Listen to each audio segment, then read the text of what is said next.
સુરતના સિંગણપુર 4 રસ્તા ખાતેનો બનાવ, રોડ પર ગટરનું ઢાંકણ તૂટી જતા વાહન ચાલકો પર જોખમ વધ્યું. સુરતના સિંગણપુર 4 રસ્તા ખાતેનો બનાવ, રોડ પર ગટરનું ઢાંકણ તૂટી જતા વાહન ચાલકો પર જોખમ વધ્યું. 10 ફૂટ કરતાં વધુ ઊંડી ગટર ખુલ્લી કરવામાં આવી. થોડા દિવસો પહેલા કેદાર નામના 2 વર્ષના બાળકનું ખુલ્લી ગટરમાં પડી જતા મોત નીપજ્યું હતું. સુરતમાં ફરી રોડ પર ગટરનું ઢાંકણ ખુલ્લું જોવા મળતા સ્થાનિકોમાં રોષ જોવા મળ્યો. ઘટના સ્થળે પાલિકા કર્મીઓ માત્ર ઢાંકણની જગ્યાએ લાકડાનો ટુકડો ઢાંક્યો. મેઇન રોડ હોવાથી લોકોમાં અકસ્માતનો ભય છે. પાલિકા કર્મીઓનો મીડિયા સમક્ષ બોલવાનો ઇનકાર. પાલિકા કર્મીઓએ મીડિયા સમક્ષ બોલવાનો ઇનકાર કર્યો. તમારું નામ? યોગરાજસિંહ ગોયલ. આ કતારગામ સિંગણપુર 4 રસ્તા છે, મેઇન રોડ છે, વેડ રોડ. આ એક કાલે બપોર પછીની ઘટના છે કે ત્યાં ઢાંકણ ચોરાઈ ગયું એવું એસએમસી વાળાનું કહેવું છે. અને કાલે બપોર પછી આજે બીજો દિવસ છે, છતાંય આના ઉપર કોઈ આગળ કાર્યવાહી થઈ નથી.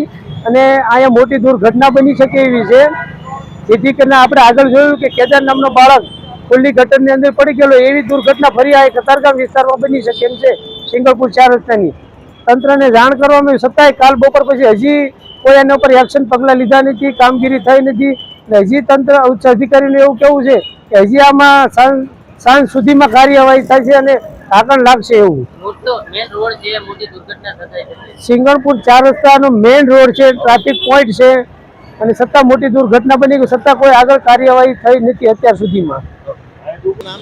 મારું નામ નરેન્દ્રભાઈ પાંડવ, કતારગામ વોર્ડ નંબર 7ના કોર્પોરેટર. ક્યાં ઊભા છો? શું ઘટના બની છે? મને મારા વિસ્તારમાંથી ફોન આવ્યો, નરેન્દ્રભાઈ ડેનેજનું ઢાંકણું ખુલ્લું છે, આપ સ્થળ ઉપર આવો.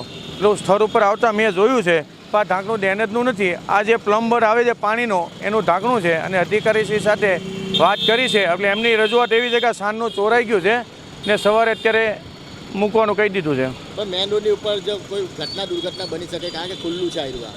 ના, આપની વાતમાં સહમત છું કે આ બનાવો જે બને, પણ અત્યારે અધિકારીશ્રીને જે કંઈ કરવાનું હતું અધિકારીશ્રીને જાણ કરી દીધી છે ને લગભગ હમણાં કલાકમાં ઢાંકણું ફિટ કરી દેશે. પણ અધિકારી કેમ બેદરકારી દાખવી રહ્યા છે? તાત્કાલિક અસરથી કામ કરી રહ્યા? ના, એટલે મારી જે આવતું હતું એટલે મેં ઉચ્ચ અધિકારી સાથે ચર્ચા કરીને એમણે કીધું, નરેન્દ્રભાઈ જે છે સાંજે ચોરાઈ ગયું છે. મેં કીધું જે ચોરાઈ ગયું એ કેમેરામાં જોઈ લો, અને કેમેરામાં જે કંઈ ચોરાઈ ગયું એ અધિકારી ઉપર જે કંઈ આગળની કાર્યવાહી થતી હોય આપણે કરશું.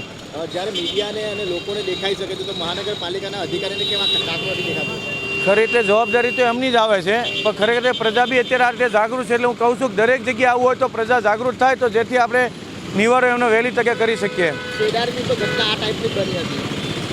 હા, કેદારની ઘટના બની હતી વાત સાચી છે, પણ કેદારમાં જે છે ડેનેજ લાઇન નહોતું ને આ જે છે પાણીનો જે પંપ આવે છે પ્લમ્બ, એના માટે કંઈ છે. એટલે ડેનેજ લાઇન જેવું નથી, આમાં બેન ઘટના બની શકે એવું છે. કેટલી ઊંડી છે અને એની વિદ્યાર્થીઓ બી પસાર થઈ રહ્યા છે? અત્યારે જોતા ચોરસ બોક્સ છે અને લગભગ 10 ફૂટ ઊંડું છે. વિદ્યાર્થીઓ બી પસાર થાય, જીવનું જોખમ છે એમને. પણ આપને જે જાણ કરી છે ત્યાર પછી આ લોકોને મેં વાત કરી અધિકારી, અને જે કંઈ બેકેટ મૂકવાનું હતું એ અત્યારે બેકેટ મૂકી દીધું, એટલે અબનાવ ના બને તેના માટે.